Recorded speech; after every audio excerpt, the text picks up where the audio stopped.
미국 시장이 휴장인 가운데 유럽 시장은 혼조세로 마무리가 됐습니다. 대체적으로 강보합이다라는 인상이 좀 많았었는데요. 중국 인민은행이 정책자금 금리를 0.1%포인트 전격 인하하는 부분이 긍정적으로 작용했다라고 볼 수 있겠습니다. 시황 부분 간단하게 설명을 좀 드릴 거고요. 자, 오늘은 종목 위주로 이야기를 좀 해드릴 건데요. 셀트리온이 깜짝 실적이 유력하다고 합니다. 그래서 공매도 세력들이 지금 깜짝 놀라서 안절부절 못하고 있다라는 이야기가 나오는데, 셀트리온의 실적 이야기 도대체 어떻게 된 일인지 알아보도록 하겠습니다. BTS 효과 아주 뭐 난리가 아니죠. BTS가 이번 주 말이죠. 이번 주 말에 이제 컴백한다 이런 소식들이 전해지면서 지금 뭐 관련 종목들이 상당한 변동성을 보이고 있는데, 그 중에 이제 초록뱀이 상한가를 진행을 한 이유가 밝혀졌습니다. 현재 이제 BTS를 통해서 드라마를 제작하겠다 이런 얘기가 나왔기 때문인데요. 여기에 대한 이야기 그리고 수급 동향 같이 알아보도록 하겠습니다. 2차전지 관련주들 정말 요즘에 잘 나가고 있습니다. 그런데 2차전지가 잘 나가는 만큼 이것이 이제 다 사용되고 난 이후에 폐기물을 어떻게 처리할 것이냐, 여기에 대해서도 관심이 높아지고 있습니다. 지금 이 부분이 국책과제로 떠오르고 있는 상황이기도 한데요. 2차전지와 관련된 재활용품들에 대한 그런 관심들도 높아지고 있다고 합니다. 어떠한 종목들이 여기에 소속되고 있는지 같이 알아보도록 하겠습니다.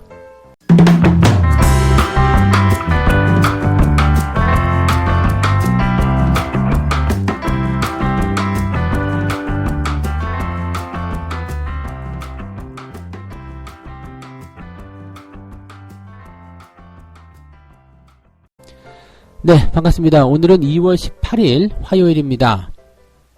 미국 시장이 쉬니까 전체적으로 시장이 좀 조용한 것 같습니다. 이 시장 자체가 미국에 얼마나 많은 영향을 받고 있는지 그런 것들이 이제 대체적으로 좀 나타나는 부분이 아닐까 생각합니다. 전 세계 증시를 좀 살펴보게 되면 중국 증시가 조금 올랐어요. 중국 심천지수가 3%대, 중국 상해지수는 2%대 대체적으로 상승하는 모습이었고요.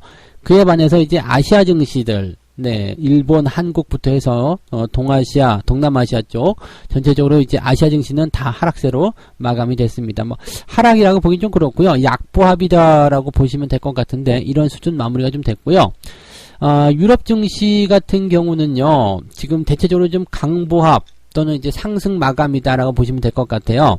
자, 이 중국 증시가 이렇게 잘 올라갈 수 있었던 배경하고 유럽 증시가 이렇게 상승할 수 있었던 배경에는요, 중국 증시, 중국 당국이 일단 금리를 인하하겠다라는 얘기, 이 경기부양책이죠. 그래서 금리 인하를 통한 그런 경기부양의 효과들을 만들어낼 것이다라는 기대감들이 나왔기 때문입니다. 그래서 일단 이런 분위기는 뭐 오늘 저녁에 또 다시 열리게 된 미국 시장에서도 그대로 분위기가 형성될 것 같고요.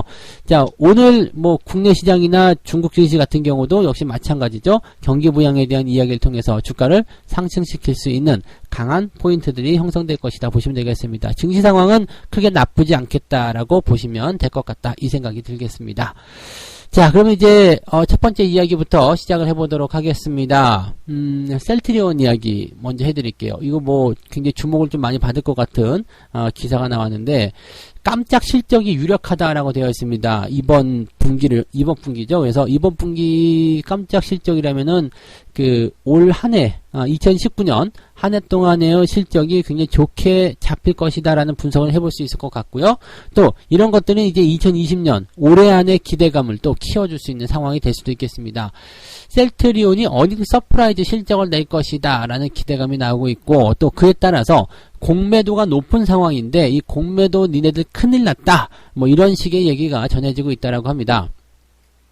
최근에 셀트리온 주가가 굉장히 좋은 흐름을 보이고 있는 것도 좀 사실입니다. 그리고 저점을 잡았다라고 확인하기 좀 어렵겠습니다만, 추세가 하락 추세로 가던 것이 옆으로 좀 서거나 횡보가 나가는 그런 모습이 나타나고 있는 흐름이라서 괜찮은 모습도 나타나고 있죠. 또 지난번에 미국에서 열렸던 바이오 헬스케어 컨퍼런스에서 셀트리온이 이제 주주들이 원한다면, 네, 이 셀트리온 삼형제를 합병시킬 수도 있다, 이런 얘기 나오면서 또 분위기가 고조되기도 했었죠.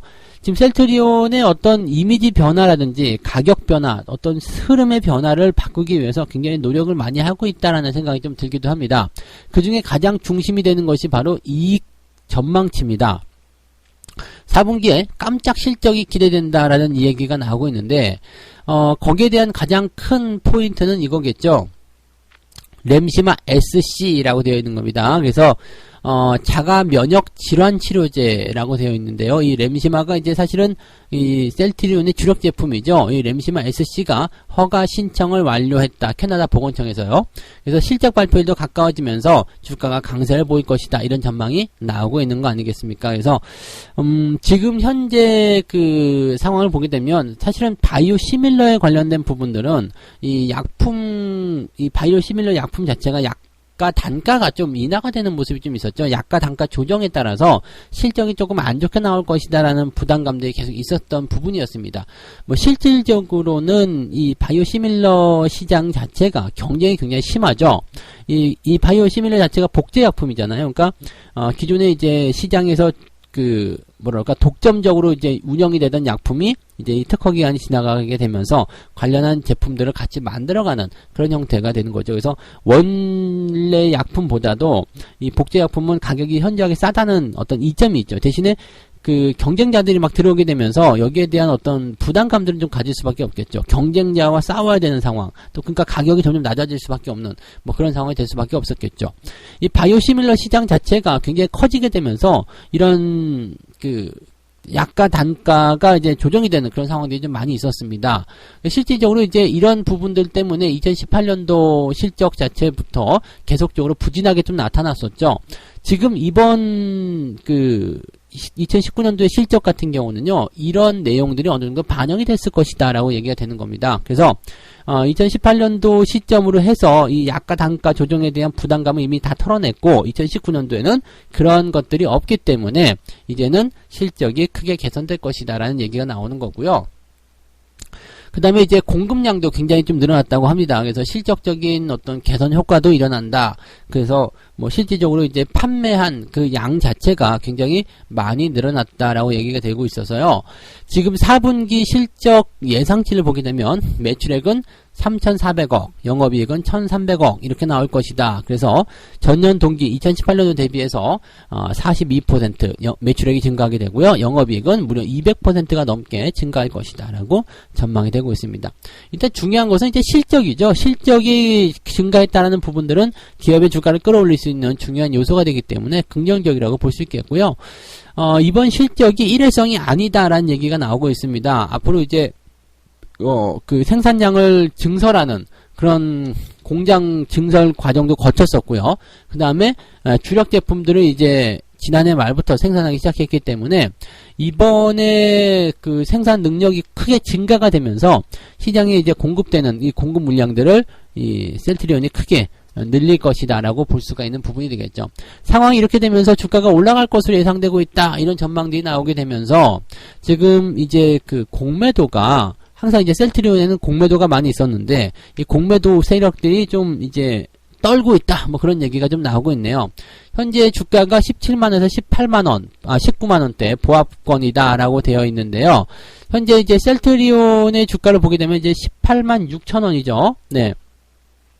그 17일 종가 기준을 보게 되면 18만 6천원이고 주가가 최근에 계속 오름세를 보이고 있었다라고 보시면 되겠는데 공매도 이 금액들이요. 공매도 잔고가 2조 원대가 좀 넘는다고 합니다. 2조 원대가 넘는 상황이라서 지금 코스피 최대 비중을 가지고 있다라고 되어 있는 상태입니다. 자, 공매도들이 어느 정도의 또 얼마만큼의 많은 물량들을 가지고 있는지는 아직은 모르겠습니다만 이 공매도 부분들이요. 지금 2조 원대가 넘는 물량들이 쌓여 있고 대신에 여기서 이제 우리가 판단해야 되는 부분들은요. 공매도가 지금 손실을 보고 있느냐 그 부분이겠죠. 주가가 올라가면 공매도는 손실을 보게 됩니다. 근데 지금 이익을 보고 있는 상태라면은 공매도가 당장 빠져나오지 않을 수 있거든요. 빠져나오지 않는다라면 주가 상승은 일단 공매도의 어떤 압박 때문에 계속적으로 좀 뭐라 그럴까요? 압박을 계속 받아야 되는 그런 상황이 연결될 수밖에 없습니다. 다만 주가가 이제 상승을 하는 과정 속에서 이 지속적인 상승이 만약에 만들어진다. 그 다음에 공매도가 그것을 우려해서 계속적으로 물량을 덜어내고 있다라는 상황이 만들어지게 된다면 주가는 굉장히 커지게 되겠죠. 왜냐하면 공매도 환매에 따른 매수가 들어갈 수 있기 때문이죠. 그래서 수급 동향을 지금 조금 살펴봤더니 기관들은 매수를 하고 있고요. 그 다음에 외국인들은 매도를 하고 있는 그런 형태 이렇게 나오고 있다고 합니다. 그래서 실질적으로 보게 되면은 그 현재 상태의 그 동향 자체가요. 네. 외국인들의 매도는 공매도 쪽으로 좀 볼 수도 있겠죠. 그 다음에 이 공매도 물량을 기관들이 받아내서 대응이 될 수 있는 모습.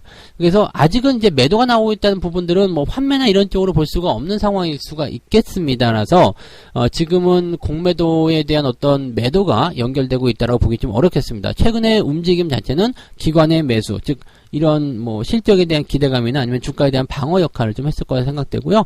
외국인들의 매도는 여전히 진행되고 있어서 공매도에 대한 부분들은 여전히 진행되고 있는 것이 아닌가라고 판단이 됩니다. 그래서 일단 실적에 대한 전망이 좋게 나오고 앞으로의 전망치, 그 다음에 뭐 합병에 대한 이슈 이런 것들 나오고 있습니다만 여전히 공매도에 대한 부분들은 부담스러운 내용이 있다라고 보셔야 될 것 같고요. 이 주가가 계속 올라가게 됐을 때 공매도가 줄어들 수 있다라는 판단을 내릴 수 있겠습니다만 네, 아직까지는 그 부분이 확실치 않다라고 볼 수 있겠습니다. 다만 차트의 흐름상에서 지금 횡보 흐름이라든지 그 다음에 현재 주가대에서의 바닥을 다지는 저점을 다져가는 모습이 나타나고 있기 때문에 지금 현재 시점에서의 대응 전략은 매도보다는 홀딩이 조금 더 유리하지 않겠는가 생각됩니다. 추세가 조금 바뀔 수 있기 때문에 지금은 뭐 매수를 공격적으로 들어간다기보다는 보유 관점에서의 홀딩 전략을 유지하시는 것이 더 유리하지 않겠는가, 이 정도는 우리가 생각해 볼 수 있겠습니다.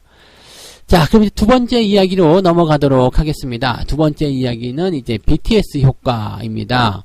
BTS가 컴백하는 이야기 때문에 뭐 난리가 아니죠. 뭐 DPC부터 시작해서 키스트, 뭐 굉장히 이제 관련 종목들에 대해서 움직임들이 많은 상황인데 그 중에 이제 초록뱀이 아주 그냥 네, 월요일날 특징적인 모습을 좀 보여줬습니다. 상한가 빵 치고 올라갔는데 이게 방탄소년단하고 함께 드라마를 제작한다라고 얘기가 나왔습니다. 지금 상당히 이제 구체적으로 나왔어요. 그냥 그렇게 할 것이다가 아니라 지금 빅히트 엔터테인먼트죠. 그 BTS 소속사 이 빅히트 엔터테인먼트하고 방탄소년단의 세계관 드라마를 제작한다, 이런 얘기가 나왔습니다. 이 중요한 건 뭐냐면 BTS가 지금 전 세계적으로 유명해져 있는 상태이기 때문에 이런 드라마 자체가 전 세계적으로 팔려나가게 될 가능성이 굉장히 높다는 얘기가 되는 거죠. 그래서 방탄소년단 세계관에 기반한 드라마 제작을 공식적으로 이야기했다. 빅히트 엔터테인먼트하고 지금 이 초록뱀이 이렇게 연결되고 있다라고 보시면 될 것 같고요. 좀 더 구체적으로 나온 게 뭐냐면 이제 김수진 작가가 집필을 맡았다. 그 다음에 올 하반기 또는 내년 상반기에 방영을 목표로 하고 있다. 이렇게 얘기가 되어 있습니다. 지금 요 상태라면 뭐 영화뿐만 아니라 뭐 드라마 이런 쪽으로도 계속 진행이 되겠지 않을까 생각이 좀 되고 있고요. 워낙 이제 방탄소년단의 인기가 크다 보니까 또 중요한 건 이제 방탄소년단의 컴백과 관련된 그런 이슈가 물려있는 상태에서 테마주들의 움직임들이 나타나고 있다 보니까 여기에 대해서 관심들이 굉장히 높아져 있다라고 좀 보실 수가 있을 것 같아요. 그래서 뭐 조금 이제 과하다라는 어떤 느낌도 좀 가질 수는 있겠습니다만은 그래도 테마에 편성을 해서 주가가 올라가는 흐름이기 때문에 이런 판단을 봤을 경우에는 네, 가볍게 볼 만한 내용은 아닐 것 같다 생각이 좀 드는 거죠. 그래서 이 초록뱀 같은 경우는 일단 주가가 상한가로 강하게 치고 올라갔다는 부분들, 최근에 주가가 근데 썩 좋지 못했어요. 물론 이제 올해 들어서면서 주가가 반등하는 모습을 좀 보여주긴 했습니다만 이게 단기적으로 빵 차고 올라가는 모습들이 좀 상당히 그래도 거래량을 동반한 그런 상승이었기 때문에 아마도 이제 뭐 추가 상승이라든지 그 다음에 테마에 붙은 그런 형태를 가지고서 또 21일까지잖아요. 그러니까 이번 주 말까지의 어떤 테마 흐름들을 가지고 있기 때문에 당분간은 그래도 강세 국면이 조금 더 연결되지 않겠느냐, 뭐 그런 정도의 기대감을 좀 가질 수는 있을 것 같습니다. 그래서 거래량도 많이 늘었고요, 상한가이기도 하고, 그래서 추가 상승에 대한 부분도 기대해 볼 수 있지 않을까 이렇게 보여지고는 있습니다. 다만 이제 무리해서는 안 되겠죠. 많이 올라간 주식에 대한 이런 무리수, 즉 추가적인 매수라든지 추격 매수라든지 이런 것들은 이미 이제 물 건너 갔다 보셔야 되겠죠. 갖고 있는 분들이 누릴 수 있는 그런 영역이다라고 보시는 게 맞겠습니다. 보통은 이제 이런 테마, 기생충도 마찬가지였죠. 끝났다라고 판단됐었던 시점에서 더 며칠간 더 상승하는 모습이 좀 나타났던 것처럼 테마가 요즘에 좀 그런 것 같아요. 강한 상승이 연결됐을 때 추가적으로 더 끌어당기고 그 다음에 단기적으로 좀 끝났다라고 생각되는 시점에서 한두 번 정도 더 피날레 치고 나가는 모습이 있는 것 같아서요. 초기에 상승하는 흐름에서는 일단 추가 상승에 대한 관점을 두고 지켜보는 것이 낫지 않겠는가, 이렇게 판단을 좀 해볼 수 있겠습니다. 어쩌다 보니까 오늘 시황에서 종목에 대한 의견이 좀 많이 들어가게 됐는데요. 어쨌건 지금 현재 시점은 이런 소식들이 전해지고 있다라고 봐주시면 되겠습니다. 의견은 빼고 사실만 들으셔도 좋을 것 같네요. 네. 자, 그 다음에 세 번째 이야기 가도록 하겠습니다. 2차전지 관련한 이야기입니다. 최근에 이제 뭐 테슬라의 움직임부터 시작해가지고요. 2차전지 관련주들이 움직임을 굉장히 좋게 만들었단 말이죠. 그러다 보니까 최근에 2차전지 관련주 해서 삼성 SDI 같은 종목들은 뭐 난리가 아닙니다. 엄청나게 상승하는 모습이 나타나고 있고요. 대형주가 뭐 개별주처럼 올라가는 모습이 만들어졌었죠. 자, 그러다 보니까 이제 주가의 흐름 자체가 이런 테마와 그 다음에 주도주 양상 이렇게 포함이 되어 있긴 합니다만은 이 테마가 워낙 세게 나가다 보니까 그 옆으로 파생되어 나가는 주변 테마들이 형성되기 시작했습니다. 지금 글로벌 전기차 시장이 커졌다. 처음엔 전기차 테마로 갔겠죠? 그러면 전기차가 커짐에 대해서 필수품인 이 2차전지 관련한 부분들이 상승하게 됐을 거고요. 자, 2차전지 관련한 제품들이 많이 늘어나게 되면 이것을 폐기 처분할 때 어떻게 될 것이냐, 이런 얘기가 또 나오는 거거든요. 2차전지 배터리는요, 폐기 시에 안정성, 그 다음에 친환경적 처리가 요구되고 있다. 이거거든요. 그래서 전문적 기술을 갖춘 기업들이 시장에 주목을 받게 될 것이다. 사실은 이게 국책 과제입니다. 왜냐면 지금 배터리를 리사이클하는 그런 부분들이 필요한 내용이 좀 됐어요. 이게 사실은 이제 산업 폐기물이긴 한데 이것을 다시 되살리는 부분이 되는 거죠. 그러니까 재활용을 할 수 있다라는 부분이 되는 겁니다. 현재로서는 이제 지금 전남 나주시에서 배터리에 대한 리사이클링 센터 건립을 위해서 부지를 매입했다, 이런 소식이 전해졌고요. 그러면서 관련 기업들이 주가가 상승세를 보이고 있습니다. 현재 보면 이제 영화테크, 에코프로비엠 이런 기업들이 이제 전체적으로 주목을 좀 받고 있는 모습이긴 한데, 뭐 기업들의 어떤 그 주가 흐름들도 굉장히 강하게 잘 나타났었고요. 그 다음에 무엇보다도 이제 정부가 관심을 두고 있는 분야라는 것, 또 국책 사업이라는 것, 그 다음에 배터리 리사이클링 시장 자체가 10조 원대 규모로 성장할 것이다 라는 얘기가 나온 이야기입니다. 그래서 이 부분 같은 경우는 이제 이 리사이클링을 통해 가지고 이 폐배터리를 가지고서 어떤 식으로 재사용을 하게 될 것인가, 아니면 또 재가공해 가지고 또 뭐 공급을 할 것인가, 그 다음에 또는 이제 에너지 저장 장치 있죠, ESS, 이 장치 쪽으로 이제 개발할 것인가. 이게 폐배터리를 이용해가지고 에너지 저장 장치를 만드는 것도 나쁘지 않다는 얘기가 되는 거죠. 그러니까 지금 이런 폐배터리에 대한 부분들이 국책과제로 잡혀있다라는 것만으로도 사실은 관련 기업들에 대한 기대감이 커질 수 있는 부분이 되겠죠. 그러니까 일단 전방산업은 되지 않고 후방산업으로 들어가겠습니다만 재활용 산업에 대한 이런 기회는 분명히 생길 것이다 라고 얘기가 되고 있습니다. 대기업들도 참여할 수 있는 그런 가능성도 열려있는 부분이고요.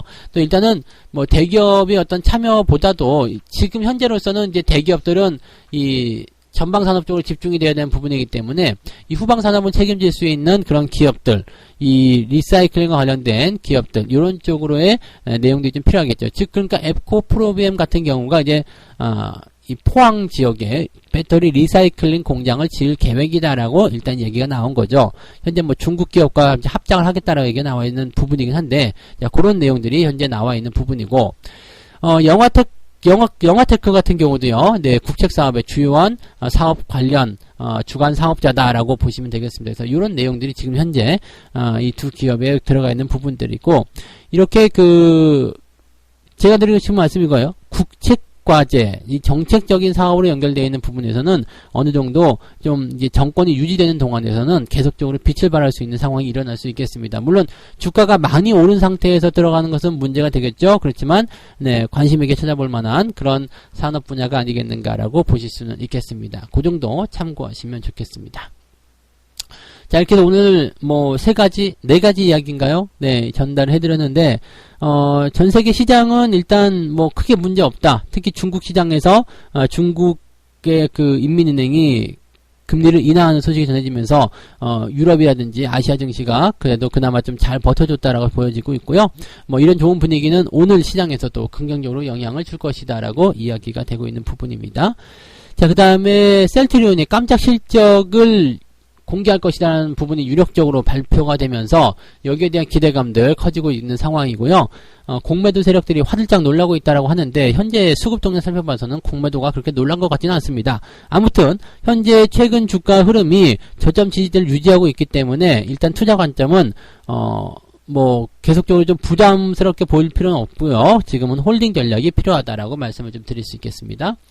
자, BTS 효과에 따라서 초록뱀이 상한가를 기록했다라는 얘기가 나왔는데, 이 초록뱀 같은 경우 이제 BTS가 드라마를 같이 찍겠다라는 얘기가 나타났죠. 그래서 보통은 이제 이런 테마가 형성될 때는 강한 상승 추세가 당분간 더 연결되는 부분들이 있기 때문에 최근에 또 컨텐츠 이런 쪽이잖아요. 그렇기 때문에 기대감이 좀 모아져 있는 상태다. BTS의 컴백은 이번 주 말이기 때문에 당분간 테마 효과는 더 지속될 것이다 라고 얘기를 좀 해드렸습니다.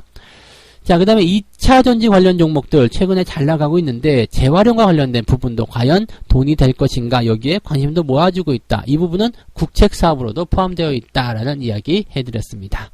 자, 책 한 꼭지 읽고 마무리하도록 하겠습니다.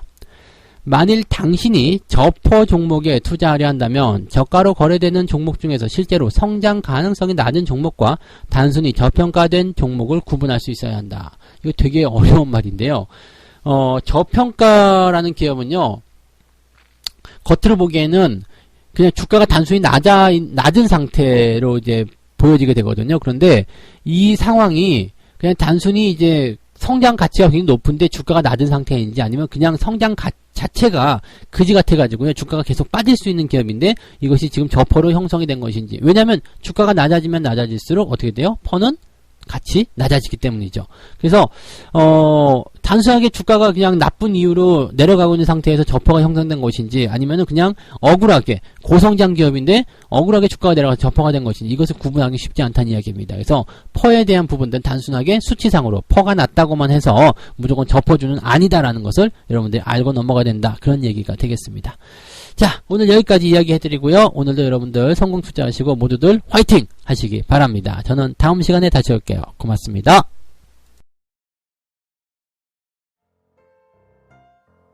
본 방송에서 제공되는 모든 정보는 투자 판단의 참고 자료이며 투자의 최종 책임은 본 방송을 이용하는 본인에게 있습니다.